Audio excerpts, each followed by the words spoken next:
সাকিবের পুরনো দলের হয়ে খেলবেন তামিম ইকবাল শুনতে অবাক লাগলেও এবার এটাই হতে যাচ্ছে সত্য। শুধু তিনি নন, দলে আছেন মেহেদী হাসান আর অভিজ্ঞ মাহমুদুল্লাহ রিয়াদ। আসন্ন ঢাকা প্রিমিয়ার লিগে এমনই এক চমক নিয়ে স্কোয়াড করতে যাচ্ছে শীর্ষ এই ক্লাবটা।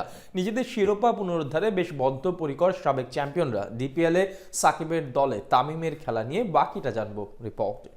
সাকিব ও তামিমের দ্বৈরথ বেশ কয়েক বছর ধরেই দেশের ক্রিকেট পাড়ার এক আলোচনার বিষয়।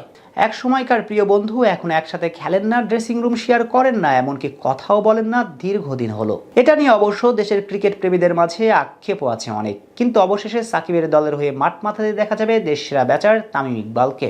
এমনই এক সুসংবাদ নিয়ে হাজির হয়েছে ঢাকা প্রিমিয়ার লিগের এক শীর্ষ দল। তামিম আন্তর্জাতিক ক্রিকেট খেলছেন না প্রায় বছরখানিক হয়ে গিয়েছে, এমনকি প্রতিদ্বন্দ্বিতাপূর্ণ ম্যাচে খেলছেন না প্রায় 6 মাসেরও বেশি সময় ধরে। সামনে ন্যাশনাল ক্রিকেট লিগ টি-20 অথবা বিপিএল দিয়ে অবশ্য তার প্রত্যাবর্তন করার কথাও রয়েছে। কিন্তু এর মাঝে আসন্ন ঢাকা প্রিমিয়ার লিগের দল পাল্টিয়েছেন খান সাহেব। নিজের পুরানো দল প্রাইম ব্যাংক ছেড়ে নতুন করে মোহামেডান স্পোর্টিং ক্লাবে যোগদান করলেন তিনি, যে দলের হয়ে 2023 মৌসুমে মাঠ মাতিয়েছিলেন সাকিব আল হাসান। এরপর গতবার দল বদলে যোগ দেন শেখ জামালে। নিশ্চিতভাবেই দেশের ক্রিকেটের সবচেয়ে বড় ব্র্যান্ড অ্যাম্বাসাডার হলেন এই দুইজন। তাদের দেখেই বাংলার ক্রিকেট প্রেমীরা 22 গজের প্রেমে পড়েছিল, কিন্তু একটা সময় পর তাদের মাঝে সৃষ্টি হয় বিভেদ, যেটা দেখে বিরক্ত দেশের আম জনতা। তাই ভক্তদের আশা সবকিছু ভুলে আরো একবার একসাথে জাতীয় দলে ফিরুক সাকিব তামিম। তবে আপাতত সে সবকিছু বাদ দিয়ে আসন্ন ঢাকা প্রিমিয়ার লিগ নিয়ে পরিকল্পনা করেছেন তামিম। সবকিছু ঠিকঠাক থাকলে ঐতিহ্যবাহী মোহামেডানের হয়ে নতুন অধ্যায় শুরু করবেন বাঁহাতি এই ব্যাটার।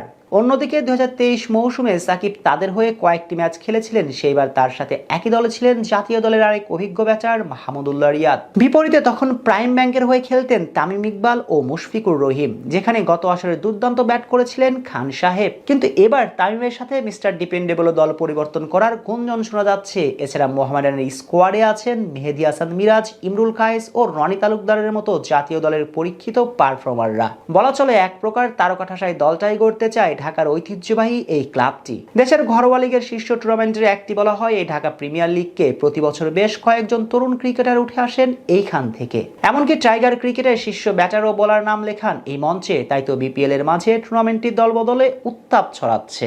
এর মাঝে তামিমের মতো লিজেন্ড অফ রূপগঞ্জে স্বাক্ষর করেছেন তরুণ পাওয়ার হিটার তাহিদ হৃদয়। টুর্নামেন্টটির বর্তমান চ্যাম্পিয়ন ঢাকা আবাহনী লিমিটেড গত আসরে আধিপত্য দেখিয়ে শিরোপা জিতেছিল ক্লাবটি। সেবার অবশ্য রানার্স আপ হওয়ার স্বাদ পেয়েছিল মোহামেডান স্পোর্টিং ক্লাব। তবে এবার বিপিএল এ ফরচুন বরিশালের মতো তামিম, মুশফিক ও মাহমুদুল্লাহ রিয়াদকে নিয়ে চ্যাম্পিয়ন হতে চাইবে পুরান ঢাকার ক্লাবটি।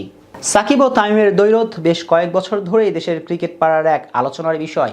এক সময়কার প্রিয় বন্ধু এখন একসাথে খেলেন না, ড্রেসিং রুম শেয়ার করেন না, এমনকি কথাও বলেন না দীর্ঘদিন হলো। কিন্তু অবশেষে সাকিবের দলের হয়ে মাঠ মাথাতে দেখা যাবে দেশসেরা ব্যাটার তামিম ইকবালকে।